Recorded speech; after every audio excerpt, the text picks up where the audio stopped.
देखो ये जो चैप्टर है फैक्टर प्राइस डिटर्मिनेशन, ये एक्चुअली में बात कर रहा है आपका 4 फैक्टर्स का जो अपने इकोनॉमिक्स के एकदम बेस ईयर से पढ़ते हुए आए हैं, लैंड, लेबर, कैपिटल और एंटरप्रेन्योर। इनका प्राइस डिटर्मिनेशन कैसे होता है कि लैंड को कितना रेंट दें, लेबर को कितना वेजेस दें, कैपिटल को कितना इंटरेस्ट दें और एंटरप्रेन्योर कितना प्रॉफिट लेके जाए। ठीक, बड़ा चैप्टर है, एक एक फैक्टर करके पकड़ के पढ़ना है, लेकिन उस फैक्टर को पढ़ने के पहले कुछ इंपॉर्टेंट टर्म और उनका फॉर्मूला पढ़ना है। Some important concept related to factor market, और ये टर्म आपके एक बार पढ़ने के बाद जब एक एक करके लैंड, लेबर, कैपिटल, एंटरप्रेन्योर पढ़ेंगे तो वहां पे बार बार काम आएगा। पहला टर्म है मार्जिनल फिजिकल प्रोडक्ट, एमपीपी। अगर एकदम सिंपल लैंग्वेज में बोलो तो ये आपका मार्जिनल प्रोडक्ट के बारे में बात कर रहा है जो आप इकोनॉमिक्स में बचपन से पढ़ते हुए आए। मार्जिनल प्रोडक्ट, मार्जिनल वर्ड का मतलब क्या था? So the cost incurred for an extra unit of output. Marginal product अगर बोले तो extra output for extra unit of factor employed. देखो एमपी जब बोलेंगे आप जो एक डेफिनेशन दिए वो एमसी का दिए, मार्जिनल कॉस्ट का। Yes. एमपी का डेफिनेशन हो गया एक्स्ट्रा प्रोडक्शन कितना हुआ, एक्स्ट्रा लेबर या एक्स्ट्रा कैपिटल या एक्स्ट्रा इनपुट के कारण, एक्स्ट्रा फैक्टर के कारण। देखो डेफिनेशन में वही पार्ट मार्क किया है, येलो मार्किंग नजर आ रहा है। Yes. तो change in the output level due to very small change in the employment of a factor. और फॉर्मूला वही है, देखो change in quantity by change in labour. Yes. तो ये वाला डेफिनेशन वही था जो आप बचपन से पढ़े, लेकिन अगला डेफिनेशन थोड़ा नया आया, value of marginal physical product. किसी भी चीज का वैल्यू निकालने के लिए आप क्या करते हो? Into price. Yes. वही किया यहाँ पर भी, देखो value of marginal physical product. पहले लिखा क्या उसका meaning? Product of marginal physical product and price. Product का मतलब भी मैथमेटिकल लैंग्वेज में मल्टीप्लिकेशन होता है, सम का मतलब एडिशन होता है और प्रोडक्ट का मतलब मल्टीप्लिकेशन। तो यहाँ पर मल्टीप्लिकेशन बोला है किसका किसका? एमपीपी एंड प्राइस का। तो देखो फॉर्मूला में भी यही लिखा, value of marginal product equals to P into MPP. अगर वो आपका जो फैक्टर है वो लेबर है तो value of marginal product labour equals to P into marginal product of labour. एक ही बात हुआ। एक बात ध्यान रखो, जब अपने परफेक्ट कॉम्पिटिटिव मार्केट पढ़ते हैं Yes. तो अपने एक इम्पॉर्टेंट बात हमेशा पढ़ते हैं कि परफेक्ट कंपटीशन मार्केट में प्राइस का मतलब ही एवरेज रेवेन्यू होता है Yes. और प्राइस का मतलब ही मार्जिनल रेवेन्यू होता है। क्योंकि जो प्राइस आप परफेक्ट कॉम्पिटिटिव मार्केट में कस्टमर से चार्ज करते हो, हर प्रोडक्ट के लिए आप सेम प्राइस चार्ज करते हो, यानी आपका एवरेज बदलता नहीं है।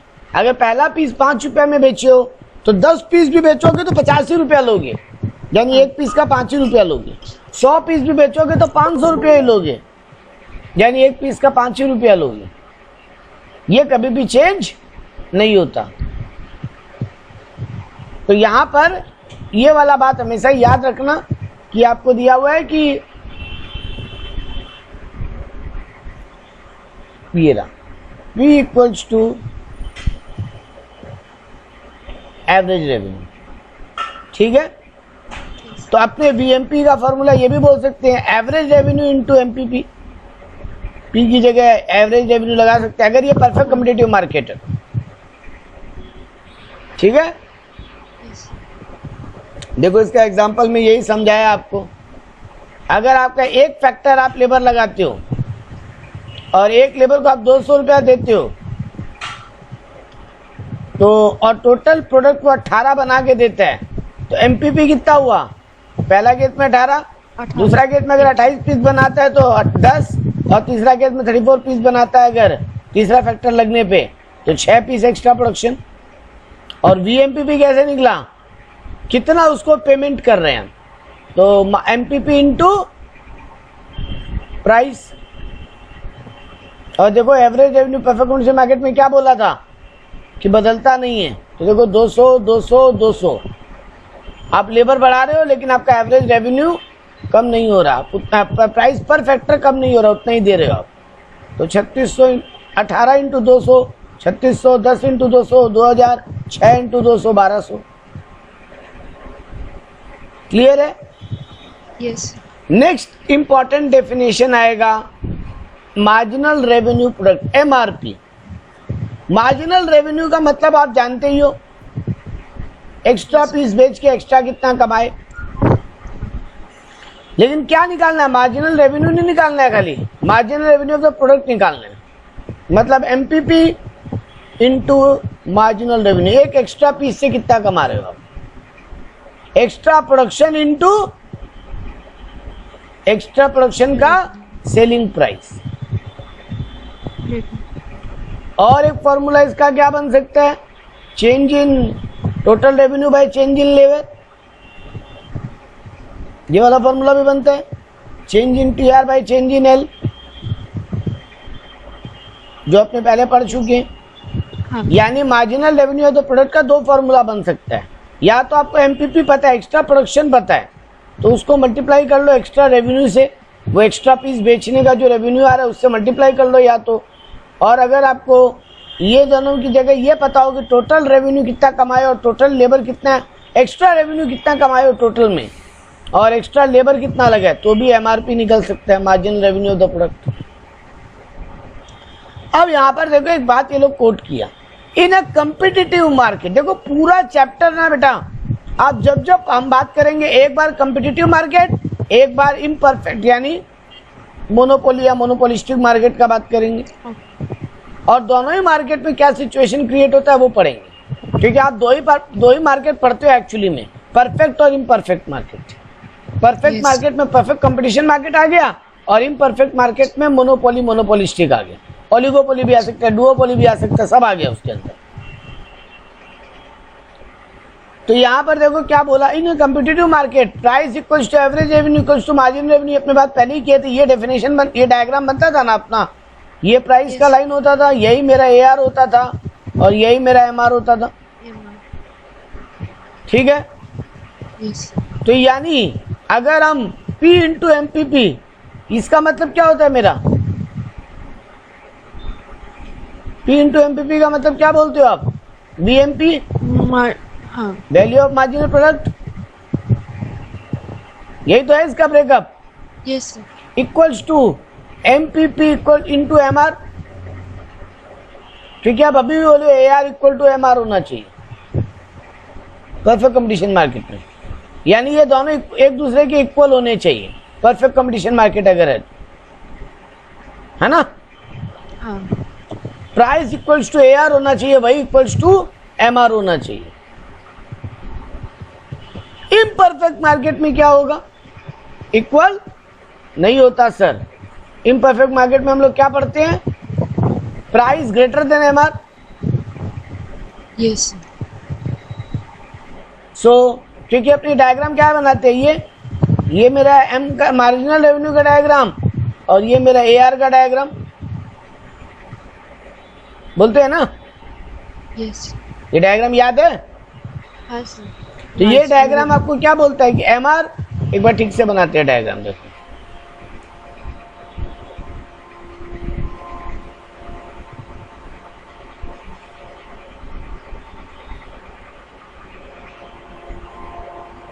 यहाँ पे अगर हम डायग्राम बनाएं तो मेरा ये डायग्राम बनता है इम्परफेक्ट मार्केट में।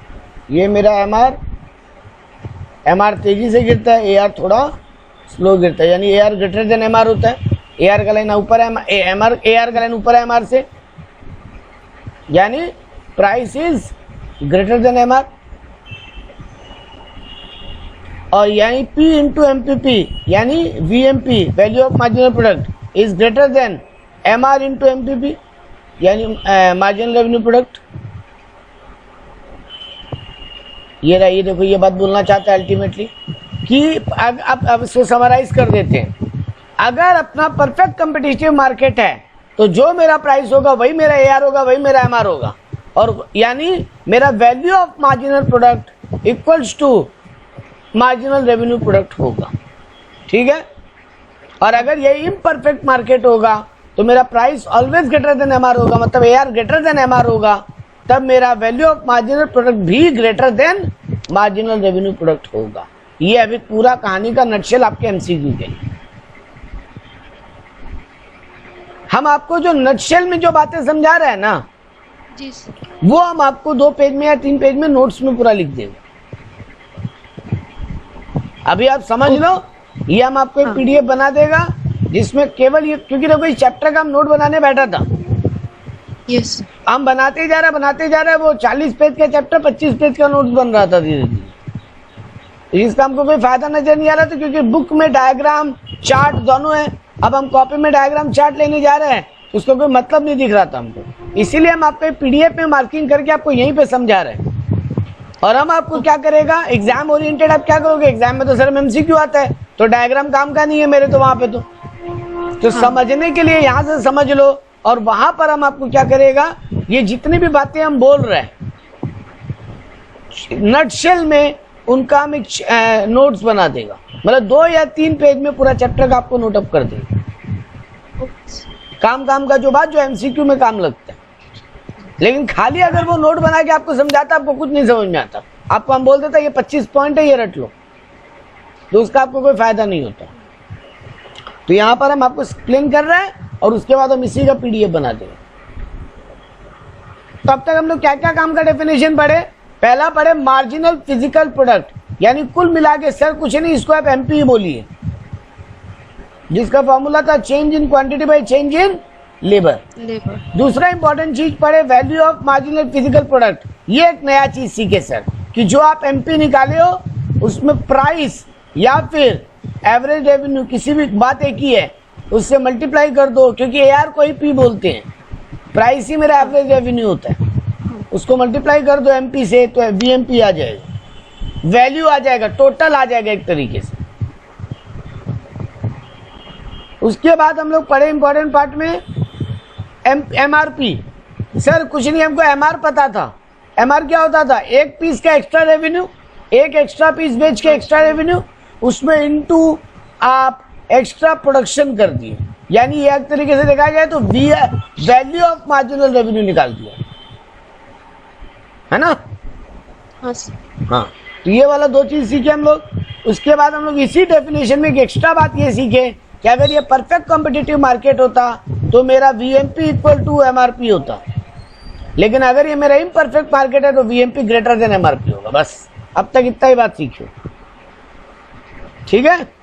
अगला आता है एवरेज फैक्टर कॉस्ट। ये भी बेटा आप अच्छे से जानते हो, एवरेज कॉस्ट निकालना जानते हो ना, टोटल कॉस्ट बाय जो भी आपका इनपुट है, हाँ जितना इनपुट, जो भी इनपुट है, लेबर हो सकता है, कैपिटल हो सकता है, कुछ भी हो सकता है।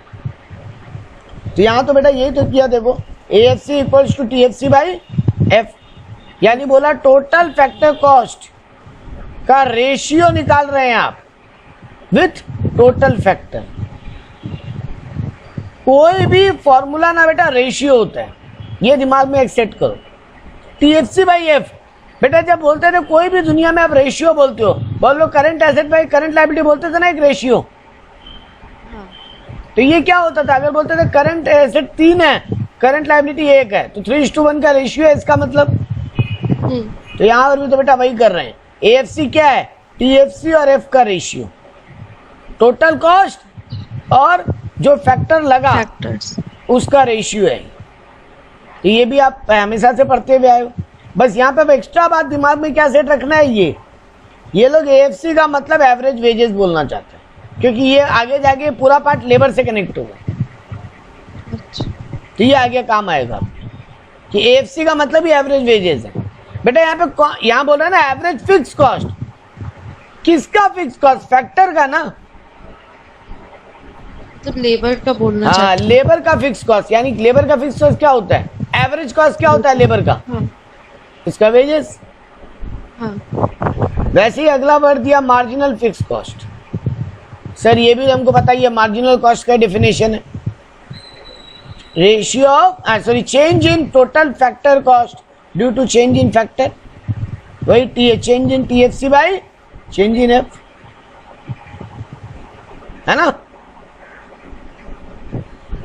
अब देखो यही बात आपको लोग डायग्रामेटिकली एक्सप्लेन कर दिया, जो हम बुक में बनाना, कॉपी में, नोट्स में बनाएंगे नहीं। हम ये सारी बातें जो अभी पढ़ा है हम सब नोट्स में लिख देगा। लेकिन ये वाला देखो, अगर ये परफेक्ट कंपटीशन मार्केट होता तो मेरा VMP और MRP एक होता, यही तो पढ़े ऊपर में आप जी। मतलब यही डायग्राम मेरा VMP का होता, यही डायग्राम मेरा MRP का होता। एक्चुअली में डायग्राम ये होना चाहिए था same, value of marginal product equals to value of marginal revenue, या जिसको आप MRP भी बोल सकते हो। लेकिन अगर ये इम्परफेक्ट मार्केट होता तो अभी आप डायग्राम में क्या सीखे हो, VMP will be greater than MRP। Yes sir. तो देख लो यही तो है डायग्राम, MRP का ये डायग्राम है, VMP का ये डायग्राम है। ये आपका MRP है जो गिर रहा है, ये आपका VMP है जो गिर रहा है, लेकिन लाइन MRP से ऊपर है। हाँ स्लो गिर रहा है वो भी बोल सकते हो, ये थोड़ा तेज गिरेगा, वो थोड़ा स्लो गिरेगा, ये स्टीपर होगा, वो फ्लैटर होगा थोड़ा सा। और हमेशा VMP का वैल्यू MRP से ज्यादा होगा। अगर आप अपने लैंग्वेज में बेटा याद रखना चाहो ना, कुछ नहीं है, ये मेरा एवरेज रेवेन्यू है और ये मेरा मार्जिनल रेवेन्यू, यही डायग्राम आपका बनता था। ये AR का डायग्राम और ये MR का डायग्राम, ये लोग ऐसे बना दिया थोड़ा स्टाइलिश, ठीक है, उसका नाम बदल दिया। यानी VMP कुछ नहीं सर, एवरेज रेवेन्यू। सर ये क्या एक पॉइंट से दो के नीचे आ रहे हैं? हाँ ये बोल सकते हो दोनों एक पॉइंट पे टच होके नीचे आ रहे। एक्चुअली में ये डायग्राम थोड़ा सा बुक गलत किया आपका। ये डायग्राम अगर हम बनाते तो ऐसा कुछ बनाते, देखो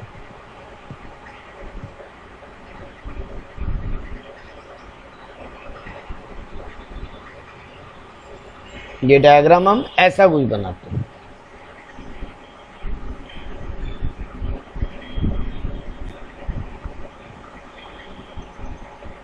अब ठीक है, ये मेरा MRP और ये मेरा VMP।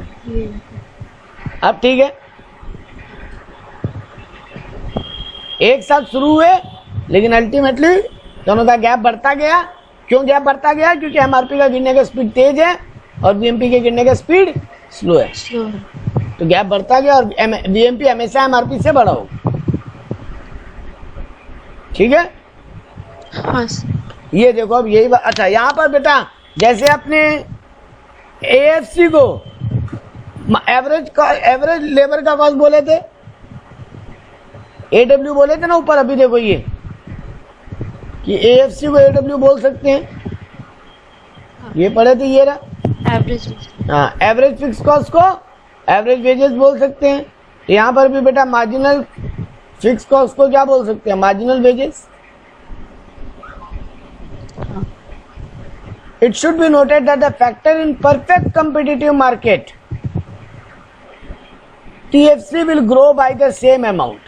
Perfect competition market में TFC का जो बढ़ना है, ये TFC का डायग्राम होना चाहिए, ऐसे ही बढ़ता था ना टोटल फिक्स कॉस्ट। हाँ। ये एकदम मतलब कॉन्स्टेंटली बढ़ता जाएगा, इसके बढ़ने का स्पीड कोई चेंज नहीं होगा। लेकिन इम्परफेक्ट मार्केट में अच्छा और क्या होगा? AW इक्वल टू MW होगा। आप अगर average revenue equals to marginal. हाँ, average revenue equal to marginal revenue होता है ना परफेक्ट कंपटीशन मार्केट में। वैसे लेबर के हाँ, फैक्टर में। तो देखो आपका यही तो डायग्राम होता था। हम आपको एक डायग्राम दिखाते हैं, ये हम आपको कहाँ सब जगह देख के जहाँ बना। आप जब परफेक्ट कंपटीशन मार्केट पढ़ते थे बेटा, आप यही डायग्राम पढ़ते थे AFC के लिए, एवरेज रेवेन्यू के लिए, मार्जिनल रेवेन्यू के लिए, और टोटल रेवेन्यू का आप ये डायग्राम पढ़ते थे ईयर के लिए। यही तो पढ़ते थे जी। तो बेटा यहां पर भी आपका वही हो रहा है।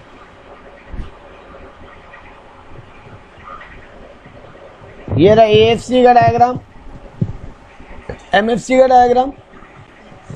अगर ये परफेक्ट कम्पिटिटिव मार्केट है तो, और यहाँ पर अगर आपको कोई THC का डायग्राम बनाने बोलता तो आपका यही बनता। और अगर ये इम्परफेक्ट मार्केट है तो मेरा मार्जिनल फिक्स कॉस्ट बढ़ता ही चला जाएगा और एवरेज फिक्स कॉस्ट भी बढ़ेगा, लेकिन दोनों सेम होंगे क्या? नहीं, हमेशा मार्जिनल फिक्स कॉस्ट ज्यादा होगा, ग्रेटर होगा एवरेज फिक्स कॉस्ट से।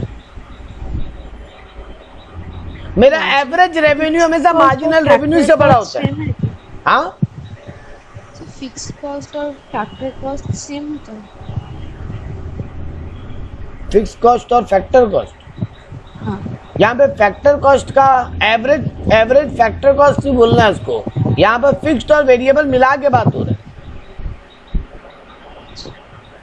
आपका मार्जिनल कॉस्ट और एवरेज फिक्स कॉस्ट दोनों आपका सेम ही होता है जब आपका परफेक्ट कंपटीशन मार्केट होता है, और जब आपका इम्परफेक्ट कंपटीशन मार्केट होता है तो marginal fix cost always greater than average fix cost. ठीक है, कोई प्रॉब्लम नहीं इसमें। ये आपको डायग्राम्स याद नहीं रखने क्योंकि आपके MCQ आना है। हम यही चीजों को नोट में एक एक लाइन में लिख देगा, बट खाली लाइन में लिखता तो कभी समझ में नहीं आता कि बोलना क्या चाहते। अब आता है marginal productivity theory of distribution. एक थ्योरी लिखा गया मार्जिनल प्रोडक्टिविटी का, यानी एक्स्ट्रा प्रोडक्टिविटी का। कौन लिखा? ये क्लार्क एंड विक्सटीड। ये MCQ के काम का बात है। ये क्या बोला एक लाइन में, ये रहा इसका एसेंस। ये बोला essence of marginal productivity theory of distribution is that each factor has to be paid according to its marginal productivity. और ये रियल लाइफ में देखा जाए तो नॉर्मली ठीक भी है कि आप हर फैक्टर को उसके प्रोडक्टिविटी के हिसाब से पेमेंट करते हो। कोई लेबर अच्छा होता है उसको ज्यादा पे करते हो जी, और कोई लेबर एवरेज होता है या अनस्किल्ड होता है उसको कम पे करते हो। स्किल्ड लेबर को ज्यादा मिलता है, अनस्किल्ड को कम। यानी उनके प्रोडक्टिविटी के हिसाब से पेमेंट करते हो ना आप। जो ज्यादा बनाया उसको ज्यादा पैसा दिए, जो कम बनाया उसको कम पैसा दिए।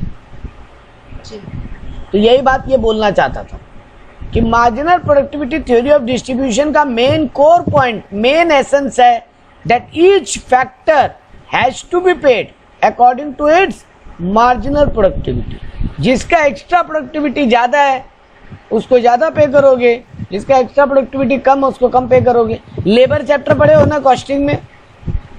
हाँ, वो यही तो बोलता था, फिक्स वेजेस सबको दे दो और बोनस, जो ज्यादा प्रोडक्शन एक्स्ट्रा किया उसको बोनस ज्यादा दो, जो कम एक्स्ट्रा प्रोडक्शन किया उसको कम बोनस दो, जो बिल्कुल एक्स्ट्रा प्रोडक्शन नहीं किया उसको बोनस बिल्कुल मत दो।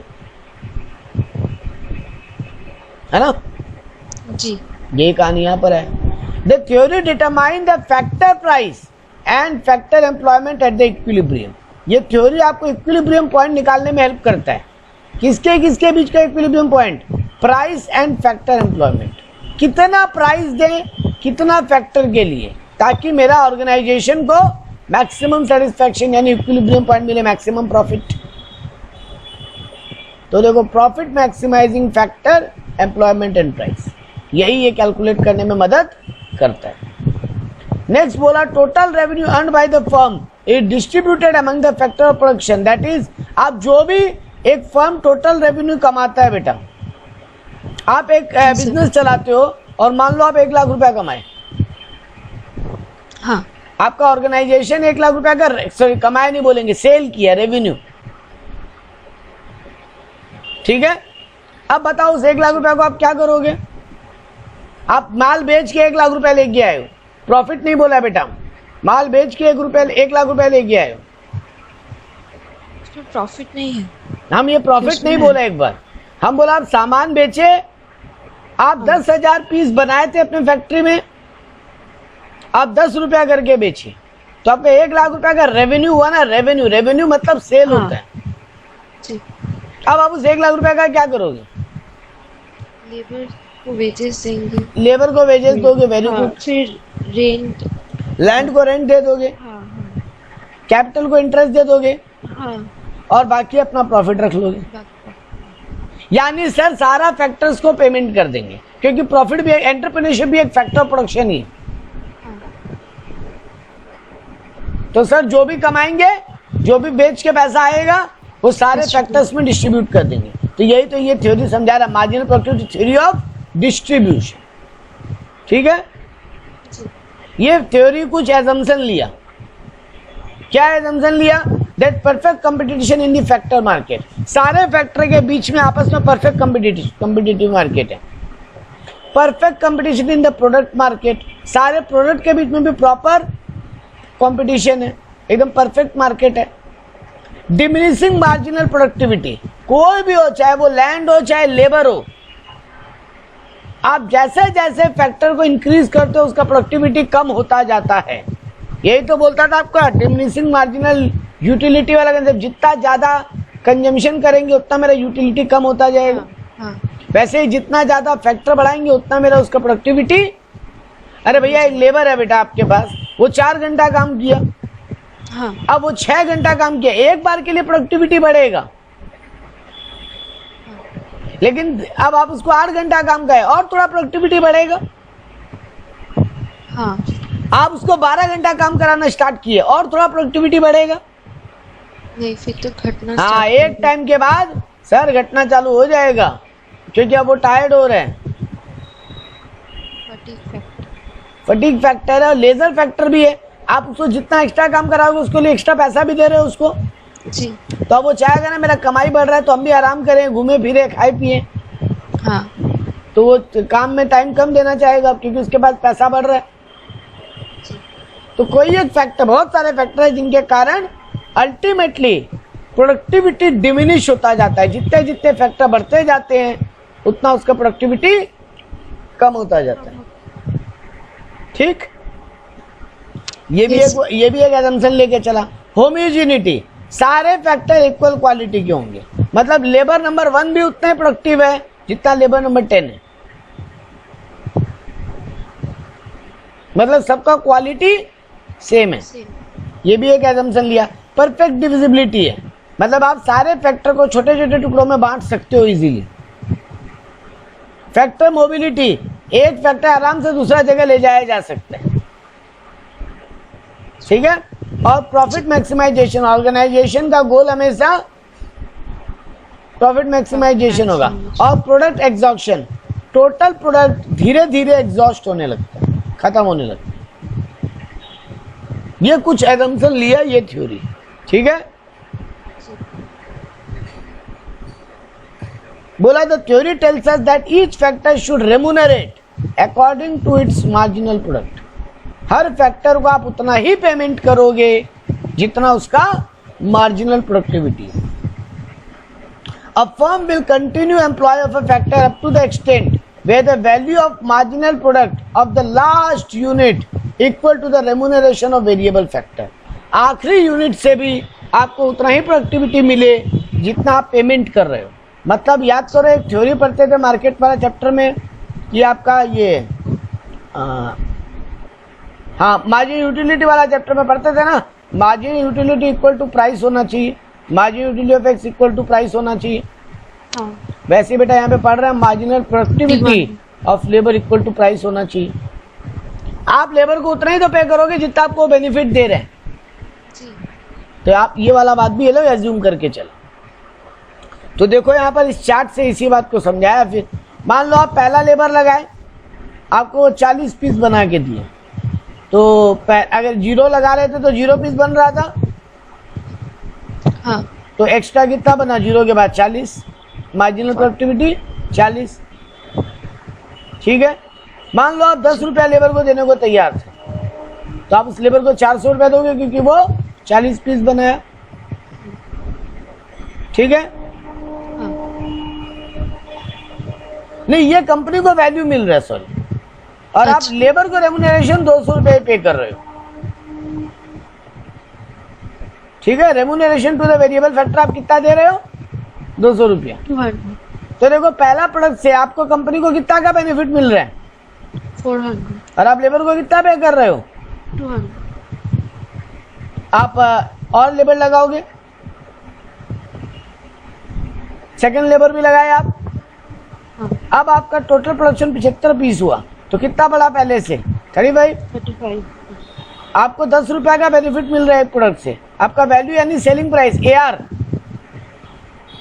एक पीस का AR 10 रुपया ही है, क्योंकि ये परफेक्ट कॉम्पिटिटिव मार्केट है। सेम टू तो आपका 350 का रेवेन्यू हुआ। आप लेबर को कितना दे रहे हो? 200। तो आपको अभी भी बेनिफिट है ऑर्गेनाइजेशन को। आप अभी भी और लेबर लगाओगे जी। तो 105 प्रोडक्ट बना, कितना पीस एक्स्ट्रा बना? 30। 30। आप 10 रुपया का रेवेन्यू कमाते हो एक पीस बेच के, तो ये एक्स्ट्रा 30 पीस जो बना उससे 300 रुपया कमाए। हाँ आप अभी भी लेबर को उस एक्स्ट्रा प्रोडक्शन के लिए 200 रुपया दे रहे हो। जी। आपका ऑर्गेनाइजेशन अभी भी कमा ही रहे, हाँ आप और लेबर बढ़ाओगे। अब आपका लेबर कितना बना रहे? 105 से 125 हो गया, और 20 पीस एक्स्ट्रा बनाया। अब आप लेबर को कितना पेमेंट कर रहे हो? लेबर को पेमेंट कर रहे हो 200 रुपया फिक्स।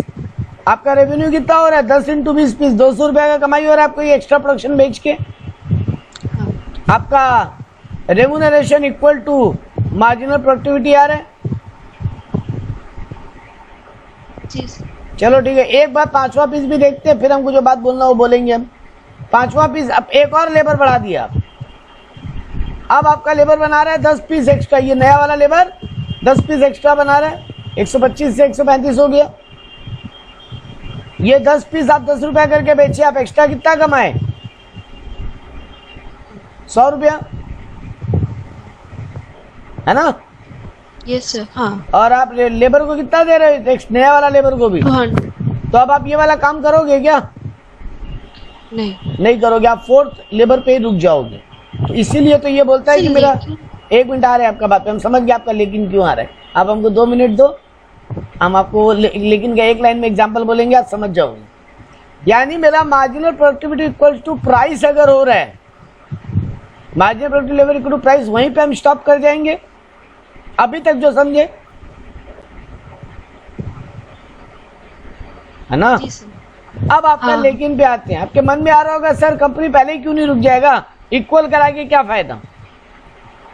नहीं सर। तो बोलो। तो यहाँ पे assumptions में लिया है कि हर लेबर का मतलब सेम ही मतलब रेम्यूनरेशन होना होगा। चाहिए ना। हाँ हाँ नहीं तो- नहीं, यूटिलिटी मतलब। हाँ अरे बेटा, लेबर का यूटिलिटी ठीक है, लेकिन नया लेबर प्रोडक्शन एक्स्ट्रा कितना करके दे रहा है वो बात कर रहे हैं। अगर रेम्यूनरेशन सेम देंगे तो प्रोडक्शन भी तो उतना करना चाहिए ना। देखो एक बात समझो, पहला वाला रेम्यूनरेशन 40 सेम दे रहे हाँ। हैं, रेम्यूनरेशन सेम दे रहे हैं, लेकिन मेरा लेबर का प्रोडक्टिविटी सेम हो नहीं सकता ना। और एक लैंड पे, एक लैंड का एग्जांपल लेके चलो, लैंड आपका फिक्स फैक्टर है मान लो यहाँ पे। हाँ बेटा एक लैंड पे एक लिमिट के बाद आप कितना ही लेबर बढ़ाओ, प्रोडक्शन उस तेजी से कैसे बढ़ सकता है? अगर एक लैंड पे 10 किलो चावल होता है तो 2 लेबर बन लगाओगे तो 20 किलो हो जाएगा। ये पॉसिबल है क्या? समझ। बोलो, नहीं सर, ये पॉसिबल नहीं है ना। फिर ऐसे तो फिर एक काम करते हो, लैंड पे 50 लेबर लगाते हैं, 500 किलो चावल हो जाना चाहिए था उसी लैंड से। जी नहीं हो पाएगा ना। तो आपका लेबर का प्रोडक्टिविटी का बात नहीं हो रहा है, लेबर इक्वली प्रोडक्टिव है, लेकिन आपके यहाँ पे मशीन 4 ही है। अब आप फैक्ट्री के पॉइंट ऑफ व्यू से समझ लो। फिक्स फैक्टर को तो दिमाग में रखना पड़ेगा ना। आपका कैपिटल फिक्स फैक्टर हो सकता है, आपका मशीन फिक्स फैक्टर हो सकता है, आपका लैंड फिक्स फैक्टर हो सकता है।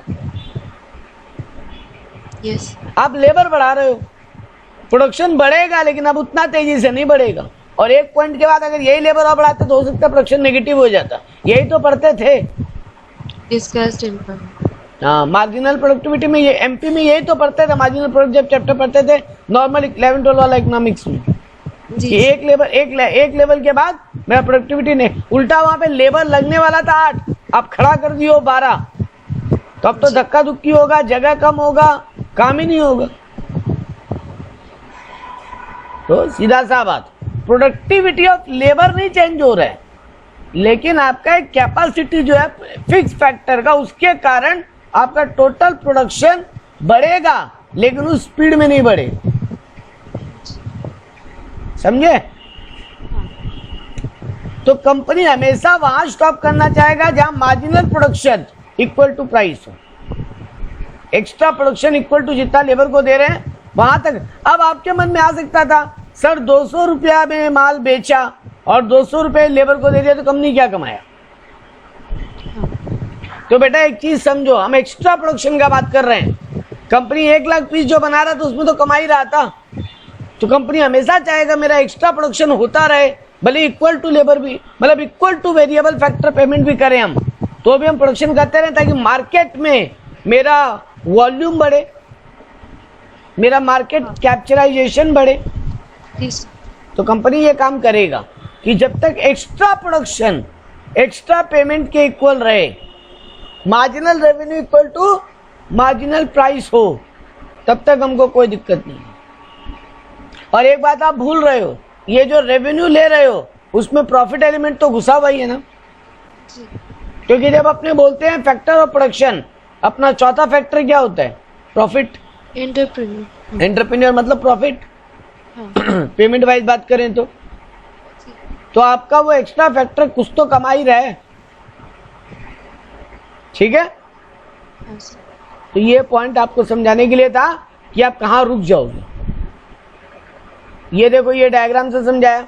मान लो ये आपका एमआरपी है या वीएमपी है, या क्योंकि ये परफेक्ट कंपटीशन मार्केट में तो सेम होता ही है। तो स्टार्टिंग में मेरा रेवेन्यू था, मान लो, मतलब रेमुनरेशन था 200 रुपया वाला एग्जाम्पल में, है ना? पहले हम कितना कमा रहे थे? 400, फिर 300, फिर 200 और इसके बाद 100। यहाँ पे हम 400 कमा रहे थे, यहाँ हम 300 कमा रहे थे, यहाँ हम 200 कमा रहे हैं, सॉरी, और यहाँ हम 100 कमा रहे हैं। हम यहीं रुक जाना पसंद करेंगे, ये मेरा इक्विलिब्रियम पॉइंट होगा जहाँ पे मेरा marginal productivity equal to remuneration होगा, यानी फैक्टर को प्राइस को पेमेंट होगा। वीएमपी इक्वल्स टू एमआरपी होगा परफेक्ट कंपटीशन मार्केट में, है ना? जी सर। तो ये बातें अपने समझो।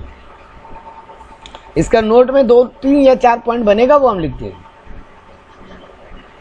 अब आता है इस थ्योरी का लोग बुराई भी निकाले। क्या बुराई निकाले? पहला बात बोले ऐसा परफेक्ट मार्केट सिर्फ किताबों में हो सकता है, रियल लाइफ में मुश्किल है। रियल लाइफ में कंपटीशन बहुत इम्परफेक्ट होता है, चाहे वो मार्केट में हो चाहे वो प्रोडक्ट के बीच में, है ना? एज्यूम फुल एम्प्लॉयमेंट, ये थ्योरी मान के चलता है हम सारा रॉ मटेरियल या सारा लेबर यूज कर लेंगे, मतलब सारा वेरिएबल फैक्टर को एम्प्लॉय कर लेंगे, लगा लेंगे, जबकि ये कभी नहीं हो पाता। रियल वर्ल्ड सिचुएशन में अनएम्प्लॉयमेंट रह ही जाता है, सारा रिसोर्सेज को आप परफेक्टली यूज नहीं कर पाते। ये बोला होमोजेनिटी ऑफ फैक्टर, ये तो सबसे बड़ा नेगेटिव पॉइंट नजर आता है, जो आप भी बोलोगे सर सारा लेबर का क्वालिटी कभी सेम नहीं हो सकता। बेटा कोई फिजिकली स्ट्रांग होगा, कोई फिजिकली कमजोर भी होगा, कोई मेंटली स्ट्रांग होगा, कोई मेंटली कमजोर भी होगा। तो लेबरर का जो लेबर है वो तो उसके इनर क्वालिटी के ऊपर डिपेंड करता है। ये पॉसिबल ही नहीं है कि होमोजेनिटी हो जाए सब फैक्टर, मतलब सारे लेबर होमोजीनियस हो, ये थोड़ा एब्सर्ड एजम्पशन था। तो ये भी लोग बोले कि इसका बुराई है। परफेक्ट डिविजिबिलिटी, आप कभी लेबर को परफेक्टली डिवाइड कर ही नहीं सकते कि 4 घंटा एग्जैक्टली तुम ये करोगे भाई, पहला 4 घंटा में वो जितना एनर्जी लगाया अगले 4 घंटा में उसका एनर्जी लेवल वो नहीं भी हो सकता है ना? हाँ सर। कोई भी फैक्टर परफेक्टली डिविजिबल नहीं होता। और ये ऐसी भी एजम्पशन क्या कि टोटल प्रोडक्ट मेरा एग्जॉस्ट हो जाएगा। This is only possible if production function is characterised by constant return to variable factor. आपको कांस्टेंट रिटर्न मिले अपने वेरिएबल फैक्टर पे, मतलब एक लैंड पे हर समय 20-20 किलो ही गेहूं उगाते रहें, तब जाके वो कुछ साल के बाद एग्जॉस्ट होगा। एक लेबर से लगातार 8-8 घंटा ही काम कराते रहे, 200-200 पीस बनाता रहे, तब जाके वो एक पॉइंट पे एग्जॉस्ट होगा। लेकिन ऐसा नहीं होता ना, कोई दिन उसका एफर्ट ज्यादा होता है, कोई दिन उसका एफर्ट कम होता है, वो एग्जॉस्ट होकर खत्म नहीं होता कभी। वो वापस रेस्ट करके नेक्स्ट डे आएगा तो फिर तो उसका एनर्जी लेवल हाई होगा जी। तो कभी भी टोटल प्रोडक्ट एग्जॉस्ट नहीं होता। तो इसके कुछ एक एजम्पशन बहुत एब्सर्ड थे। अच्छा, ये भी एजम्पशन गजब था, factor price are perfectly mobile. मान लो एक एग्जांपल देते हैं, कोई एक पर्टिकुलर रीजन के लेबर बहुत अच्छे हैं, जरूरी नहीं है ना वो दूसरे रीजन में जाने को रेडी हो, ठीक है, लेबर मूव इजीली करता है, ये बात सच है सर। बिहार का लेबर महाराष्ट्र जा सकता है काम करने के लिए, लेकिन हर समय फैक्टर मोबाइल हो ये जरूरी है, नहीं जाने को तैयार हो हर लेबर। हाँ। और सबसे बड़ा बात, ये थ्योरी सप्लाई साइड को पूरा इग्नोर किया। Marginal product distribution theory is that ignore the supply side. और यही, हाँ, इसीलिए जितने मॉडर्न इकोनॉमिक्स थे वो डिमांड सप्लाई थ्योरी जो है ना उसको लेके चले, ये लोग मार्जिनल प्रोडक्टिविटी को इग्नोर करके चले। ठीक है, चलो देखो अब आया marginal productivity theory of ways. बेटा ये ditto marginal productivity theory of distribution जो पढ़े ना अभी ऊपर, हाँ। उसी को बात किया, बस ये माना कि ये सिर्फ लेबर पे अप्लाई। अभी तक अपने लेबर नहीं उठाए थे बेटा, हम आपको केवल एग्जांपल में लेबर दे रहा था, ठीक है। जी सर। अब अपने एग्जैक्टली लेबर पढ़ने जा रहे हैं, और हम आपको कुछ नहीं पढ़ाएंगे, हम बोलेंगे जो ऊपर पढ़े अभी मार्जिनल प्रोडक्टिविटी डिस्ट्रीब्यूशन में पूरा का पूरा वही यहाँ पर अप्लाई कर दिया। बस यहाँ पे मार्जिनल प्रोडक्टिविटी ऑफ डिस्ट्रीब्यूशन की जगह क्या वर्ड यूज कर दिया, वेजेस। तो देखो देखा, in the previous section we have analysed the marginal productivity of distribution. This theory is applicable to all the factor of production. जो अभी पढ़े वो सारे फैक्टर की बात कर रहा था।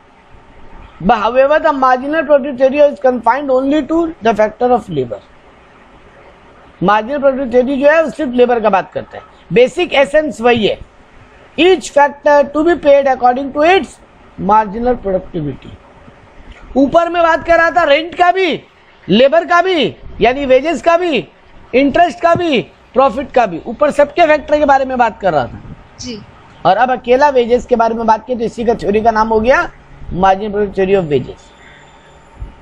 ये थ्योरी क्या डिटरमाइन करेगा, labour price and labour employment, उसका इक्विलिब्रियम का बात करेगा ये। देखो वही एजम्पशंस ये लिया जो ऊपर एजम्पशन लिया था एग्जैक्टली, वो जो चार्ट पढ़े थे वही सेम रहे एकदम। Perfect competitive in the labour market, perfect competitive in the product market, diminishing marginal productivity, homogeneity, perfect divisibility, labour mobility, profit maximisation, total product exhaustion, ये सारे सेम एजम्पशंस ये भी लिया जो marginal productivity theory of distribution लिया था, ठीक है। yes. ये देखो ये भी बोला, firm will continue employment of a labour up to the extent till the value of marginal product of the last unit equal to remuneration of variable labour. वहां पे रेम्यूनरेशन ऑफ फैक्टर बोल रहा था और यहाँ पे वो फैक्टर का नाम दे दिया लेबर। मतलब अब तक मिस्टर एक्स किए जा रहा था, अब बोल रहा है राम राम राम, वो मिस्टर एक्स का अब नाम ले लिया, फैक्टर को बता दिया। अब अगर वो ये एग्जैक्टली वेजेस पे अप्लाई होता, देखो यहां पर भी वही कहानी बोला एग्जैक्टली, देखो वही चार्ट यूज कर दिया है ना।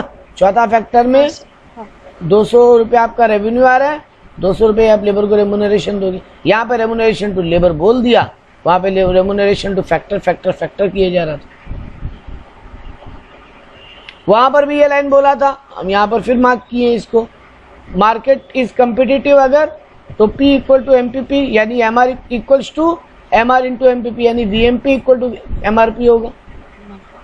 यहाँ भी देखो वही डायग्राम यूज किया जो आपको ऊपर समझाए थे कि अगर लेबर को 200 रुपया दे रहे होते तो पहला लेबर हमको 400 रुपया कमा के दे रहे हैं रेवेन्यू, सॉरी, दूसरा लेबर हमको 300 रुपया रेवेन्यू दे रहे हैं, तीसरा लेबर हमको एग्जैक्टली 200 रुपया रेवेन्यू दे रहा है, चौथा लेबर हमको 100 रुपया रेवेन्यू दे रहे हैं। अच्छा एक बात हमेशा ध्यान रखना, AR ही मेरा डिमांड होता है, ये बात आपको मार्केट पढ़ाते वक्त भी समझाए थे। तो देखो यहाँ पर भी बोला VMP का मतलब हम AR ही तो ले रहे हैं, AR equals to MR equals to demand होना चाहिए मेरा, परफेक्ट कॉम्पिटिटिव मार्केट अगर है तो, ठीक है। yes. इसी को लोग नाम दे दिया marginal productivity theory of wages, और कुछ नहीं किया। इसी का लिमिटेशन में भी बेटा सेम डिट्टो बात लिखा, लेबर मार्केट परफेक्टली कम्पिटिटिव है, ये रियलिटी में पॉसिबल नहीं है। Full employment of labour reality में पॉसिबल नहीं है, ये एब्सर्ड है, रियल वर्ल्ड में ये हो नहीं सकता। होमोजेनिटी पॉसिबल नहीं है, परफेक्टली डिविजिबिलिटी पॉसिबल नहीं है, exhaustion of total product possible नहीं है, लेबर आर परफेक्टली मोबाइल, ये पॉसिबल नहीं है। तो यानी सर आप एक थ्योरी जो पहले पढ़ाए मार्जिनल प्रोडक्टिविटी ऑफ डिस्ट्रीब्यूशन, वही मार्जिनल प्रोडक्टिविटी ऑफ वेजेस में भी अप्लाई कर दिया गया। एक्चुअली में वो वेजेस के लिए ही बना था। ठीक है जी। चलो अब दूसरा थ्योरी पढ़ते हैं। एक और थ्योरी आया demand curve and supply curve के हिसाब से इक्विलिब्रियम पॉइंट निकालना, और ये ज्यादा रियलिस्टिक माना लोग। ठीक है, देखो ये क्या बोला मार्केट डिमांड कर्व कैसे डेराइव होता था। बस यहाँ पे एक ही डिफरेंट बात करेगा आप बेटा, मार्केट डिमांड कर्व ना बहुत सारे इंडिविजुअल डिमांड कर्व को जोड़ के बना लेते थे, हाँ। बट वो यहाँ पर लेबर के लिए नहीं बनेगा। बहुत सारे लेबर को जोड़ के आप मार्केट लेबर डिमांड कर्व नहीं बना सकते। इंडिविजुअल लेबर कर्व को जोड़ के आप मार्केट डिमांड लेबर कर्व नहीं बना सकते। ये बात एकदम दिमाग में सेट कर लेना, क्यों आ रहे हैं उसके ऊपर। देखो यहाँ पे लिखा है in marginal productivity theory of distribution we have derived the demand curve of an individual firm, but here our task is to determine the demand curve of the market demand curve can not be obtained. देखो ये बात हम बोल रहे हैं, the market demand curve can not be obtained by horizontal summation of individual demand curve. सारे individual demand curve को जोड़ लें तो मार्केट डिमांड कर्व नहीं बनता, as in the case of commodity demand curve.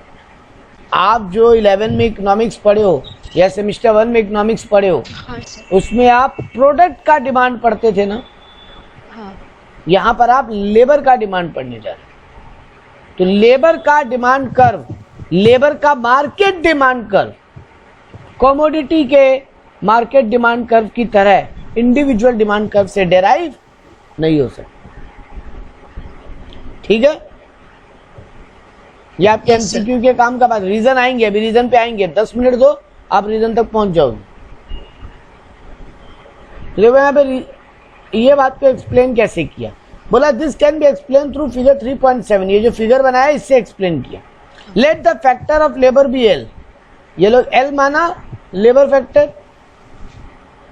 Labour का फैक्टर किस पे डिपेंड करेगा हमेशा, वेजेस पे। हाँ। तो देखो जब वेजेस मेरा इसको ये माना, हाँ, जब मेरा वेजेज ये था वेज 1, यानी मान लो मेरा 100 रुपया वेजेस था, एग्जांपल नंबर में लेके चलेंगे, तो मेरा ये मेरा बन रहा था लेबर फैक्टर, ये मेरा लेबर कर्व बन रहा था, है ना, हाँ। और ये मेरा इक्विलिब्रियम पॉइंट बन रहा था ए। जी सर। जैसे ही मेरा लेबर का वेजेज डाउन जाएगा,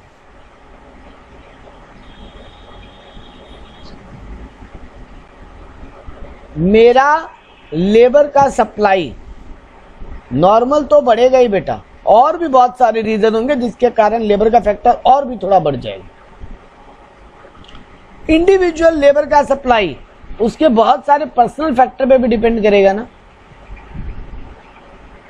लेकिन वेजेस कम होगा तो फिर लेबर का सप्लाई, सॉरी, हाँ, कैसे बढ़ेगा? एक मिनट, नहीं ये पॉइंट मेरा वेजेस कम होगा तो लेबर का सप्लाई टूटेगा। हाँ। ये लोग इसको बी पॉइंट क्यों लिया, एक मिनट इसको रीड करते हैं। चलो ये लोग जो बोला था individual firm demand curve for labour is given by D1, इसको रब करते हैं।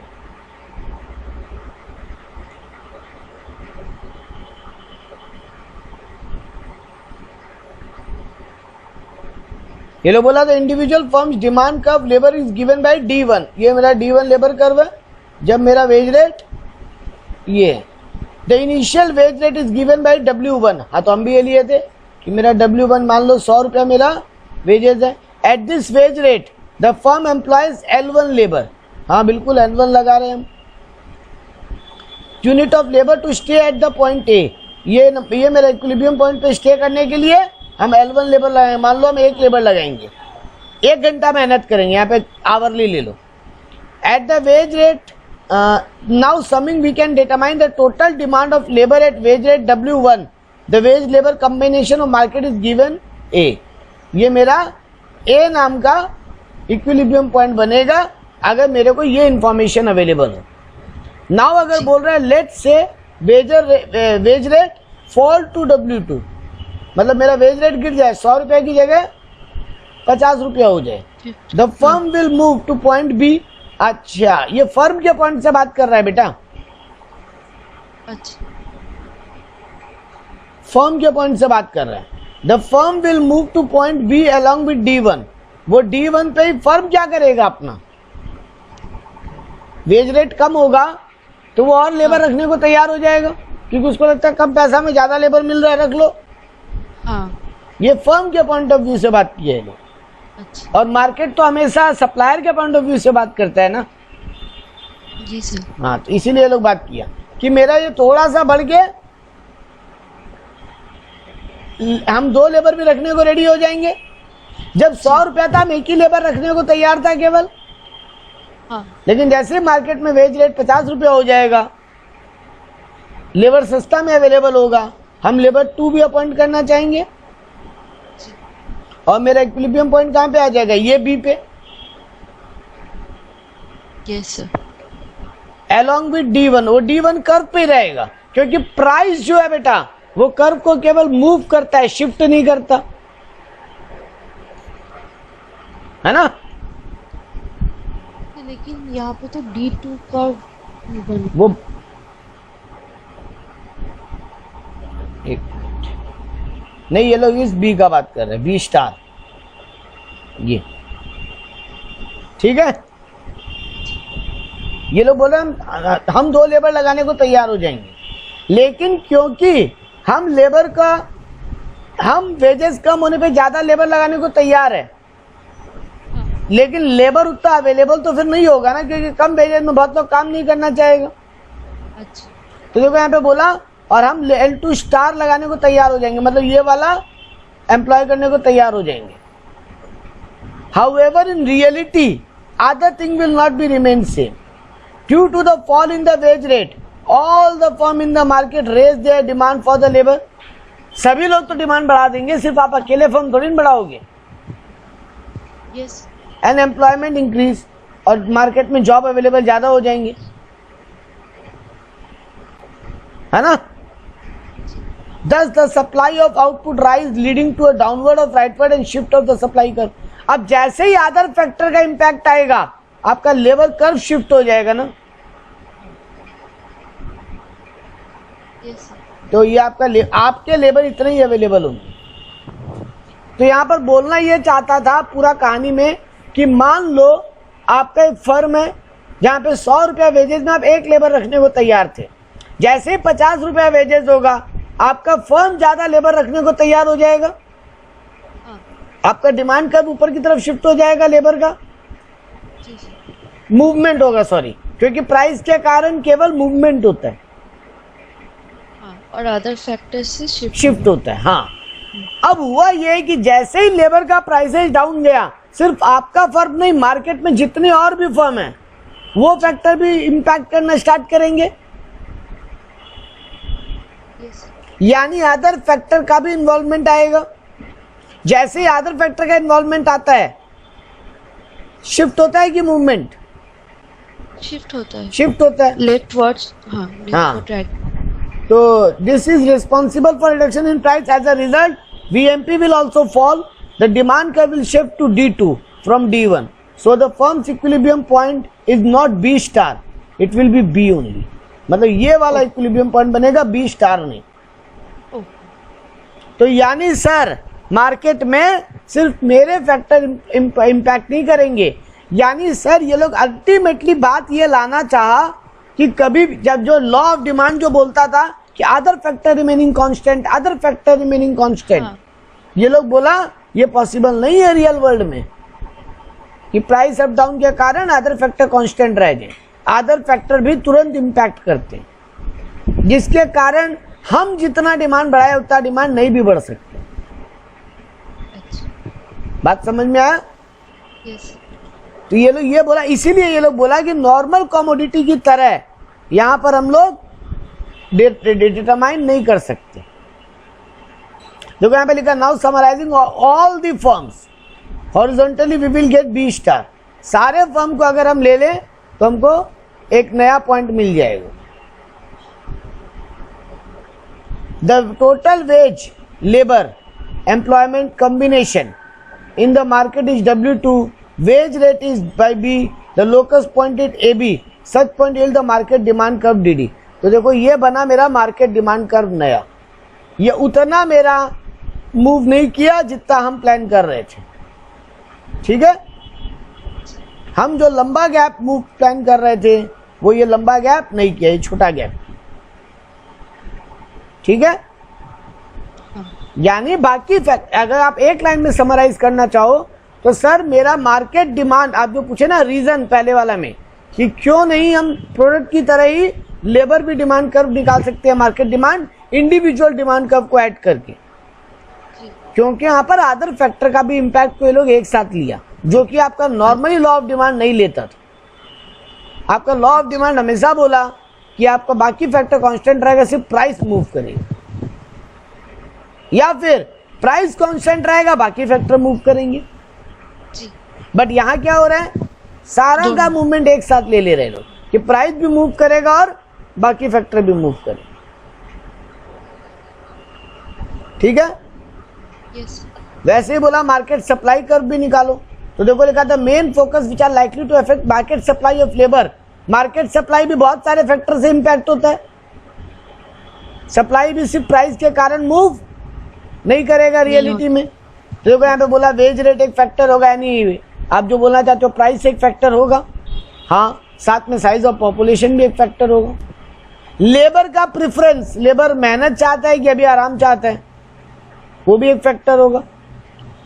लेबर फोर्स का डिस्ट्रीब्यूशन, कितने लेबर एग्रीकल्चर में काम करने चले गए, कितने लेबर स्टील के फैक्ट्री में, कितने लेबर रबर के फैक्ट्री में, कितने लेबर शुगर केन की फैक्ट्री में।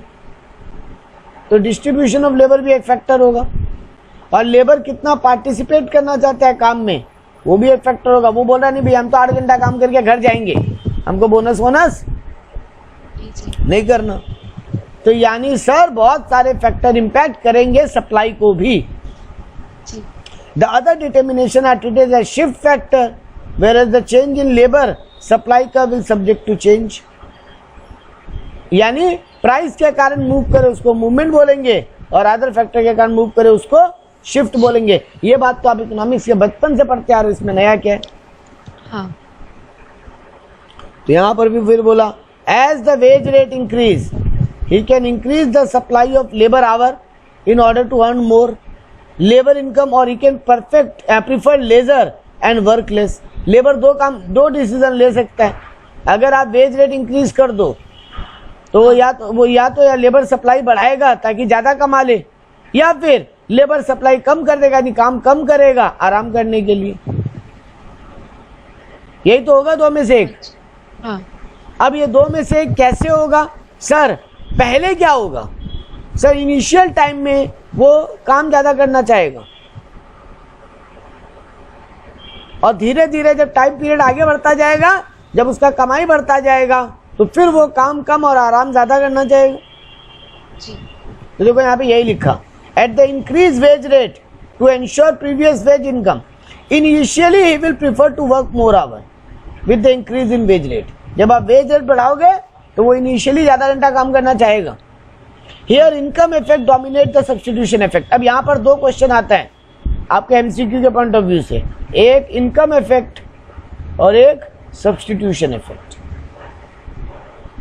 ये आपके नोट्स में काम का बात होगा, income effect and substitution effect. तो बिगिनिंग में कौन सा इफेक्ट डोमिनेट कर रहा है? इनकम इफेक्ट, क्योंकि लेबर को लग रहा है काम की जगह आराम, ये सब्स्टिट्यूट है। लेबर के पास दो चॉइस है ना, या काम या आराम।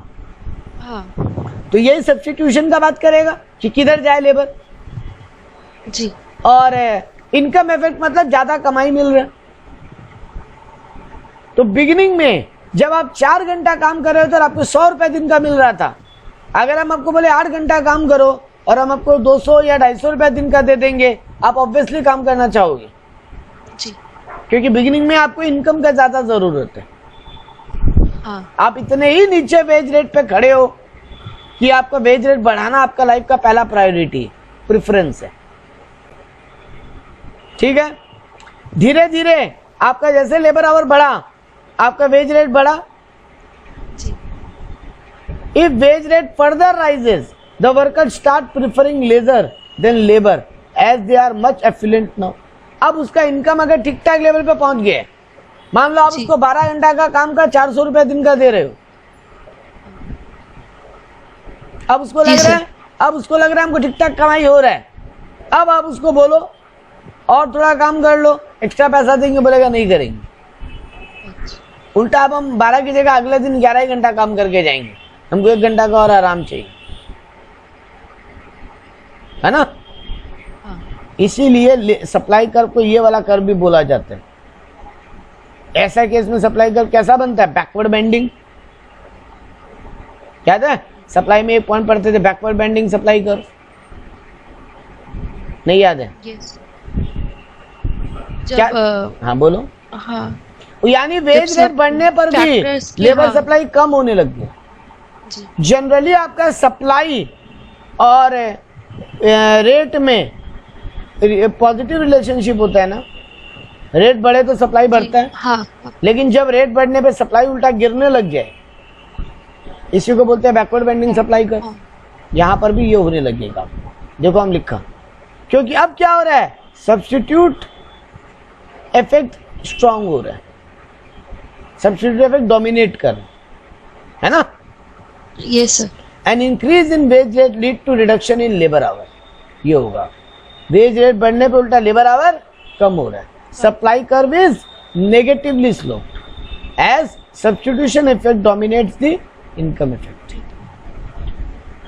Work hour will start to fall. Individual labour supply curve can be backward bending. क्या हो जाएगा? अब सप्लाई कर्व बैकवर्ड बेंडिंग हो जाएगा। Even though the individual labor supply curve may be backward bending, the economists reject this pattern for aggregate supply curve. लेकिन वो लोग overall supply curve में इस इफेक्ट को नहीं मानते। इकोनॉमिक्स क्या बोल रहे हैं?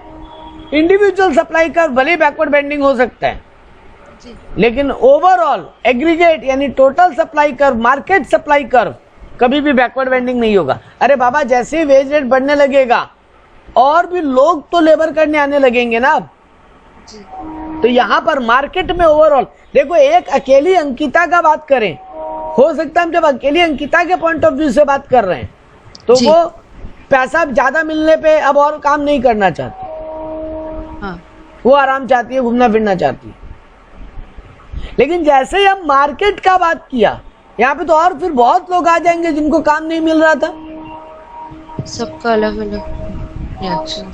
सबका अलग अलग रिएक्शन होगा, यानी ओवरऑल सप्लाई कर्व गिरने की जगह बढ़ेगा ही सर, अगर वेज रेट बढ़ने लगे। हाँ कि ना? जी सर। पहले 10 ही लोग थे, अब दूसरे इलाके के भी 10 लोग इधर आ जाएंगे जब ये सुनेंगे कि वहां पे ज्यादा पेमेंट मिल रहा है। हाँ। ऑब्वियस बात है, बॉम्बे में ज्यादा सैलरी मिल रहा है इसीलिए तो बिहार के लेबर वहां चले जा रहे हैं। यस। पहले बिहार के लेबर लोग कलकत्ता ज्यादा प्रेफर करते थे, एक तो नियरर स्टेट था और दूसरा बात यहाँ पे काम धंधा भी अच्छा था वो लोग के लिए। लेकिन जैसे जैसे बंगाल में काम का मतलब क्या बोलते, काम का सप्लाई कम होने लग गया, लोग बिहारी लोग जो भी है या जो भी अदर स्टेट के लोग हैं वो महाराष्ट्र, गुजरात ये सब प्रीफर करने लग गए। जो पढ़े लिखे लोग हैं वो बैंगलोर, हैदराबाद प्रीफर करने लग गए ना। आज की डेट में कलकत्ता में जो भी अच्छा पढ़ लिख लेता है, बड़ा डिग्री ले लेता है, वो पहले छोड़ के दूसरा स्टेट भागने की कोशिश करता है। एटलीस्ट कर्नाटका, साउथ, ये सब बॉम्बे वगैरह, दिल्ली वगैरह, गुड़गांव वगैरह। हाँ। क्यों? क्योंकि उनको लगता है वहां वेज रेट ज्यादा मिलेगा, है ना। और अपॉर्चुनिटी भी है। अपॉर्चुनिटी वही वेज रेट का तो अपॉर्चुनिटी और क्या। हाँ हाँ। अल्टीमेटली सारा तो पैसा का एक गेम है। जैसे मेरी दीदी हमको बोलती है कि तुम लोग कलकत्ता में ग्रेजुएशन पढ़ाने का या कोई भी लेवल पढ़ाने का, एटलीस्ट 11-12 की बात करो, कितना फीस लेते हो? हम लोग बोले हम लोग 1500 रुपया या 2000 रुपये के बीच में लेते हैं अकाउंट्स को बीएसटी तीनों पढ़ाने का। वो बोली आप तो, मेरी दीदी बीकानेर रहती है राजस्थान, बोलती है भाई यहाँ पर एक एक सब्जेक्ट का 2-2000 रुपया चार्ज हो महीना का, यानी अगर अकाउंट्स को बीएसटी तीनों पढ़ाएगा तो तुमको 6000 रुपये मिलेगा।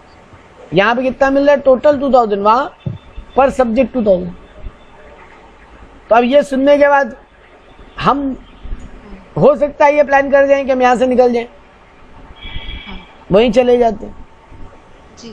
तो ये क्या हो रहा है, supply curve market demand curve के हिसाब, मार्केट सप्लाई कर्व में क्या होगा, उल्टा सप्लाई बढ़ेगा ही सर, क्योंकि अदर लोग भी उसमें आना स्टार्ट कर देंगे। तो मार्केट सप्लाई कर्व कभी भी बैकवर्ड बेंडिंग, इसीलिए बार बार बोल रहे हैं बेटा इंडिविजुअल सप्लाई या डिमांड कर्व से मार्केट सप्लाई या मार्केट डिमांड कर्व लेबर का डिटरमाइन नहीं हो सकता, है ना। हाँ। क्योंकि अदर फैक्टर इंपैक्ट करने लग जाते। तो यहां पे देखो लिखा इन द लॉन्ग रन। अच्छा पहले यहां वाला बात खत्म करते हैं। The economics rejected the pattern of aggregate supply curve, they opine that backward bending pattern can not be visible in long run. In the long run, the market supply curve should be normal, positive slope. With the wage rate is pretty high, some of the worker may prefer vacations, holiday, family trip. कुछ worker लोग हो सकते हैं जिनको ज्यादा पैसा मिला तो वो वैकेशन या फैमिली ट्रिप पे जाना चाहें। But in the regime of high wage rate, many new worker will jump into the work. Some old worker also get interested to pursue work due to increased wage rate. तो आप बोले ना अकेला आदमी का भी माइंडसेट पे depend करता है। बहुत यहाँ पे जी यहीं पर होंगे जिनको लगेगा नहीं बाबा छोड़ो घूमना फिरना, अभी ज्यादा कमाई मिल रहा है कमा लो, आगे मिले ना मिले। तो वो बोलेगा नहीं बाबा अभी घूमने नहीं जाएंगे, अभी सीजन है कमाने का। जैसे एक एग्जांपल देते हैं, इस समर वेकेशन में हम बाहर जाने का प्लान नहीं करें क्योंकि अभी हमको कोई ना कोई अपॉर्चुनिटी नजर आ रहा है यहाँ पे ट्यूशन वगैरह मिलने का। अच्छा क्यों? क्योंकि हमको लग रहा है कि ऑफलाइन एग्जाम होंगे, तो ऑब्वियस बात है स्टूडेंट लोग प्रीफर करेंगे अभी पढ़ना। आप लोग का कॉलेजेस ही देख लो, जो नॉर्मली अब तक समर वेकेशन करके निकल जाता था वो लोग नहीं कर रहे हैं। तो सीधा सा बात, लॉन्ग रन में ये backward bending market of labour supply में पॉसिबल नहीं, इंडिविजुअली पॉसिबल हो सकता। तो इसीलिए ये इंडिविजुअल सप्लाई कर्व और इंडिविजुअल डिमांड कर्व से मार्केट सप्लाई कर्व या मार्केट डिमांड कर्व डिटरमाइन करना पॉसिबल नहीं। It should be note determine. अब इक्विलिब्रियम वेज कैसे निकलेगा, डिटर्मिनेशन ऑफ इक्विलिब्रियम वेज, यही तो मेन क्वेश्चन है। देखो यहाँ पे क्या लिखा है, it should be noted that demand curve for labour is not determined like the demand curve for commodity. The demand for factor is derived demand, that is the demand for the factor is depend on demand for the output of commodity in which the factor is used. आपको बाकी factors को भी ध्यान में रख के demand curve derive करना होगा। The supply curve of labour is also not determined like the supply of commodity, it is based on labour's preference on leisure and work effort. ठीक है ना जी। Point is known as labour market equilibrium. इसीलिए यहां पर labour market equilibrium कुछ और निकला। ये देखो ये इंडिविजुअल का क्या हो रहा है, बैकवर्ड बेंडिंग हो रहा है ना, जबकि मार्केट लॉन्ग रन में ओवरऑल क्या हो रहा है, वेज रेट बढ़ते जा रहा है, तो सप्लाई कर्व भी बढ़ते जा रहा है। तो देखो यहां पर एक लाइन में रीजन दिया था बेटा, सप्लाई कर्व क्योंकि डिपेंड करता है लेबर के प्रेफरेंस के ऊपर, और डिमांड कर्व डिपेंड करता है output of commodities in which the factor is used. Company कितना प्रोडक्शन करना चाहता है उस पर लेबर का डिमांड डिपेंड करता है। ठीक है जी। लेबर के चॉइस पर डिमांड डिपेंड नहीं करता लॉन्ग टर्म में। हाँ लॉन्ग रन, यानी ओवरऑल इक्विलिब्रियम फिर कैसे निकलता है सर, जहां डिमांड और सप्लाई कर्व इंटरैक्ट करे। इसीलिए मॉडर्न इकोनॉमिक्स वो प्रोडक्टिविटी वाला थ्योरी को इग्नोर मारते थे, उनका मानना था वो थ्योरी काम नहीं करता। कौन सा थ्योरी काम करता है, डिमांड सप्लाई थ्योरी। तो फटाक से इस टॉपिक को खत्म करते हैं 2 मिनट में और तो देखो wage determination in imperfect competitive factor market, ये अब तक तो परफेक्ट मार्केट का बात हो रहा था। तो सर इम्परफेक्ट मार्केट में क्या होगा, लेबर सप्लाई का भी imperfect competitive market is upward rising, ये हमेशा अपवर्ड राइडिंग होगा। क्यों होगा, दे सकते हो अब रीजन आप।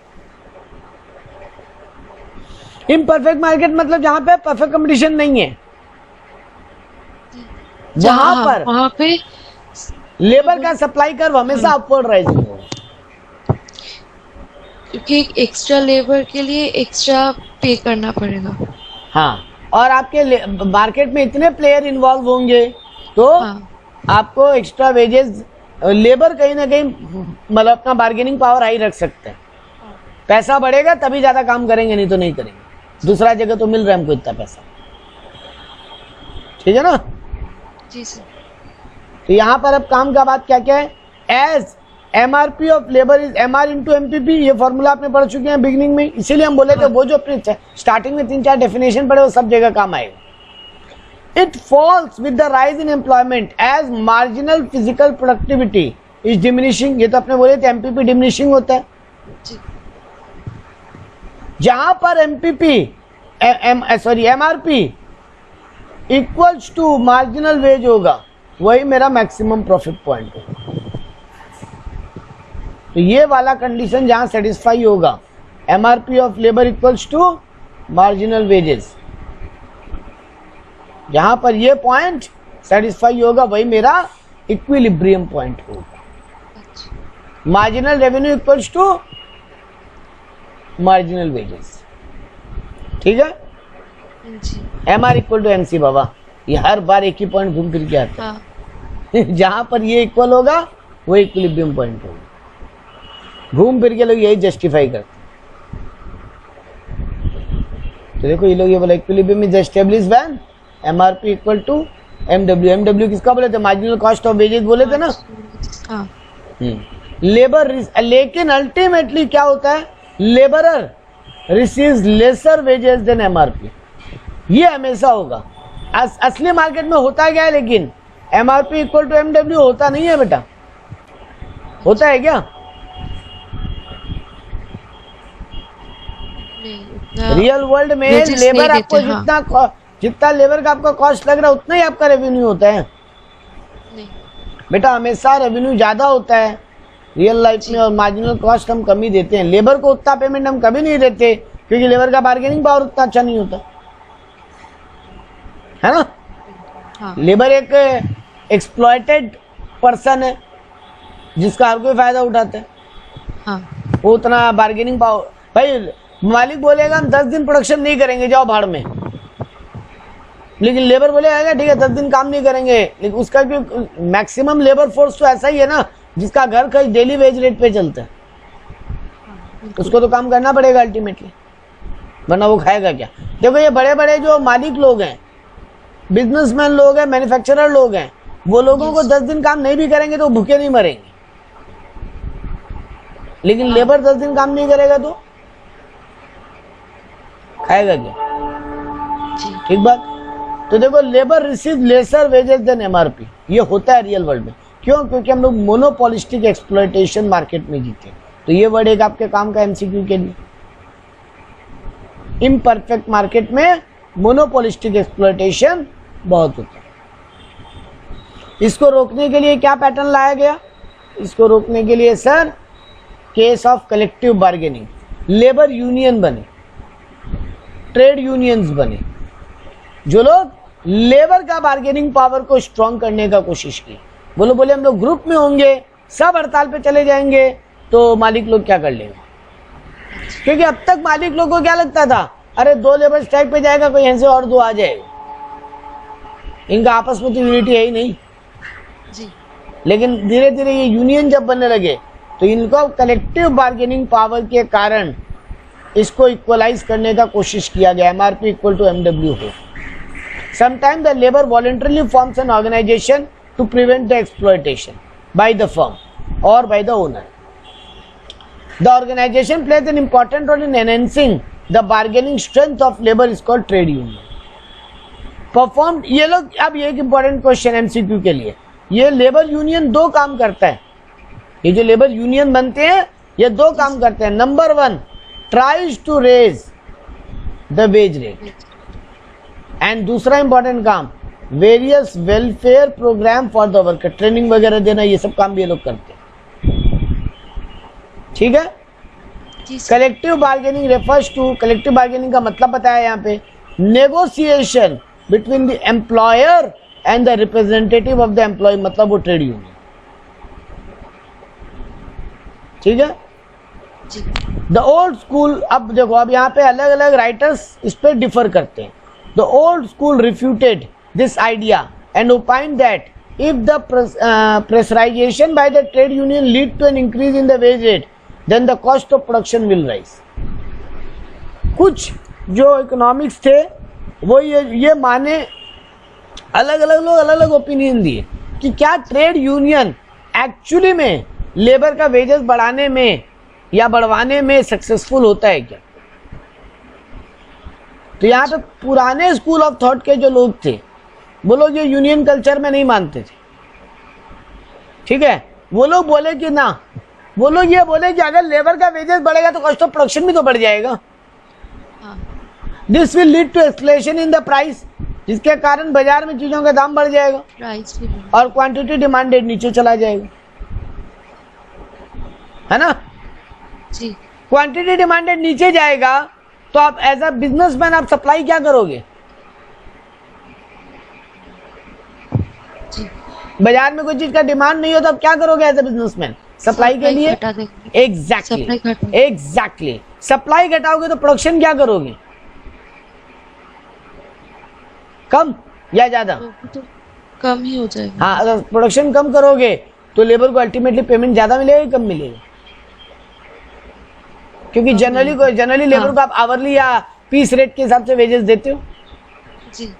तो अल्टीमेटली उनका वेजेस भी वापस कम हो जाएगा। काम कम मिलेगा भाई, लेबर को काम कम मिलेगा तो पैसा कम मिलेगा।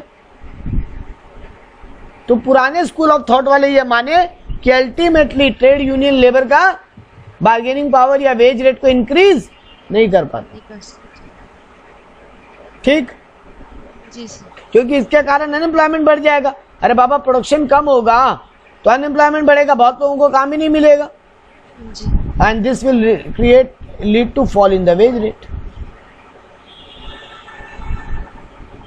ये ओल्ड स्कूल वालों का थॉट था। अब ये लोग बोले कि तो परफेक्ट कम्पिटिटिव मार्केट, फिर वही दो मार्केट का बात आ गया। बोले तो नहीं, इस सेक्टर में कहीं हर जगह आप केवल दो मार्केट के बारे में पढ़ोगे, तो collective bargaining power in the perfectly competitive market.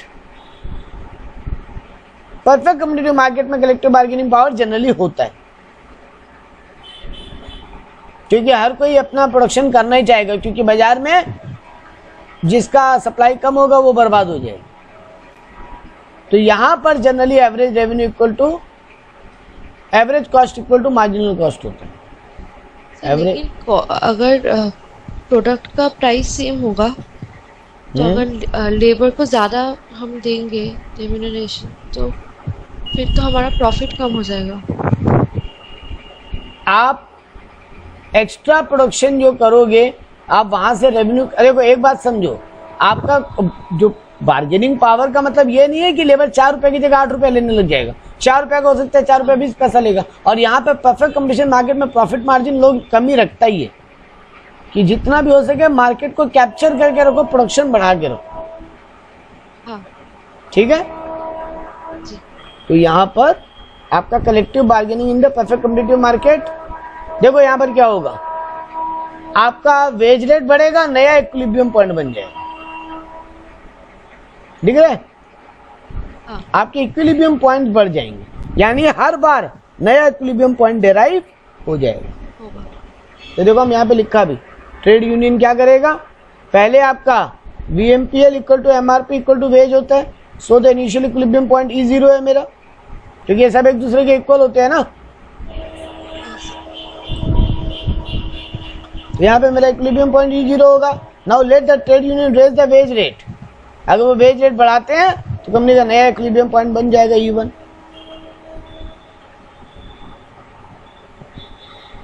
ठीक है।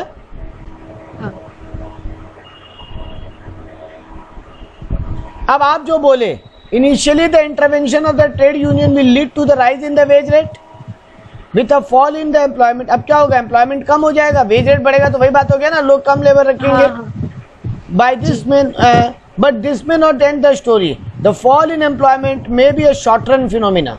शॉर्ट रन में एक बार के लिए भले एम्प्लॉयमेंट गिरे, लेकिन increase in the wage rate may upgrade the standard of living of the worker. They can also develop skill from the extra wages. देखो नंबर ऑफ पर्सन कम रखने लग जाएगा ना कंपनी। हाँ।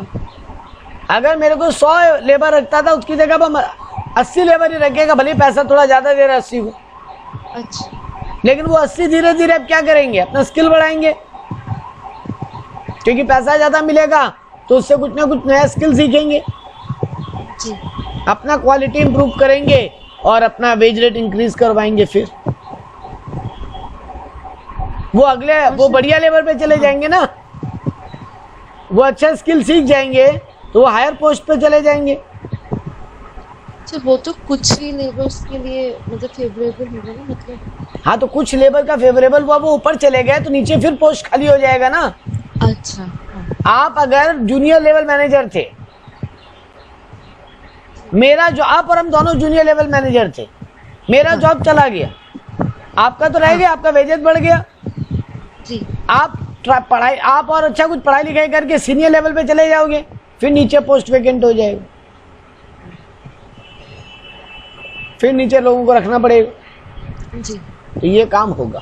लेकिन इम्परफेक्ट कॉम्पिटिटिव मार्केट में क्या होता है, imperfect competitive setup equilibrium is established when MR equal to MW। तो वहां पे था जब average cost equal to marginal cost हो। परफेक्ट कंपटीशन मार्केट में ये वाला सिचुएशन इक्विलिब्रियम होता है, और जबकि यहाँ पे क्या सिचुएशन होता है, MR इक्वल टू MW, यानी marginal revenue equals to marginal cost हो, तब आपका इक्विलिब्रियम सिचुएशन होता है इम्परफेक्ट मार्केट में। तो अल्टीमेटली आप MCQ के पॉइंट ऑफ व्यू सब समझो तो आपको दो बातें याद रखनी है इस पार्ट में। इक्विलिब्रियम पॉइंट परफेक्ट मार्केट में कैसे होता है, average cost equal to marginal cost, है ना। हाँ। Average wage equal to marginal wage मतलब, और यहाँ पर marginal revenue equal to marginal cost.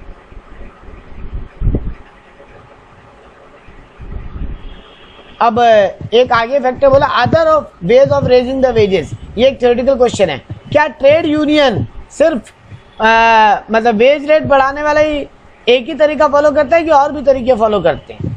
और भी तरीके फॉलो करते हैं। क्या फॉलो करते हैं सर, ये रहा reduction in the supply of labour. वो लोग लेबर सप्लाई कम करवा देते हैं, लेबर को बोलते हैं कि तुम रिजिड हो जाओ अपना आवर वर्किंग में।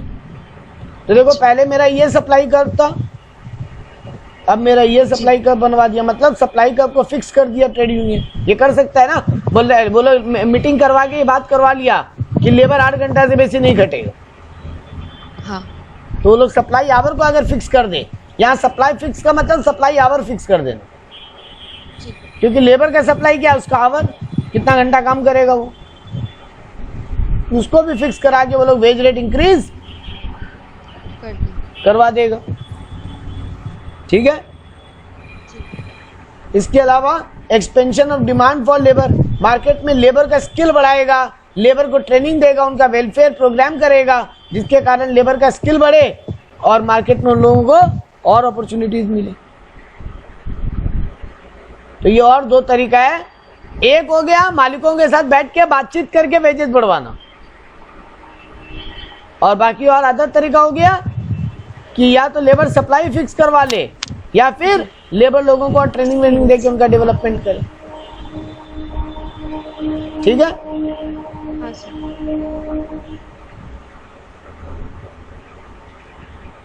और भी बहुत सारे रीजन है मार्केट में वेजेस बढ़ने का। इन्फ्लेशन बढ़ना एक रीजन है, इलास्टिसिटी ऑफ सप्लाई एक बढ़ने का पॉइंट है, पॉलिटिकल सपोर्ट भी एक रीजन होता है लेबर लोग का बढ़ने का। हाँ। ट्रेंड, अदर इंडस्ट्रीज में अगर ट्रेंड इंक्रीज हो रहा है तो फिर आपके इंडस्ट्रीज में भी लेबर लोग आपको बोलेंगे बढ़ाओ हमारा पैसा। जी। तो ये कुछ एक, और इसके अलावा एक लास्ट फैक्टर क्या बोला, ओनर वर्कर रिलेशनशिप। मैनेजमेंट का वर्कर के साथ रिलेशन अच्छा है तो मैनेजमेंट खुद भी वेजेस बढ़ाते हैं। तो ये सारे कई एक रीजन होते हैं जिसके कारण लेबर लोग का वेजेस बढ़ाया जा सकता है। तो ये आपका पहला पॉइंट था और यही बड़ा पॉइंट था क्योंकि आप देखो यही आपका 43 पेजेस का नोट में 18 पेजेस तो यही लेगी जी सर। लेबर। अब जो है वो फटाफट वाले हैं, तो आप फटाफट रिगार्डिंग थ्योरी ऑफ रेंट खत्म कर लें आज, अच्छा या क्या बोलोगे आप बोलो। सर नेक्स्ट डे कर सकते मेरे को कोई दिक्कत नहीं है।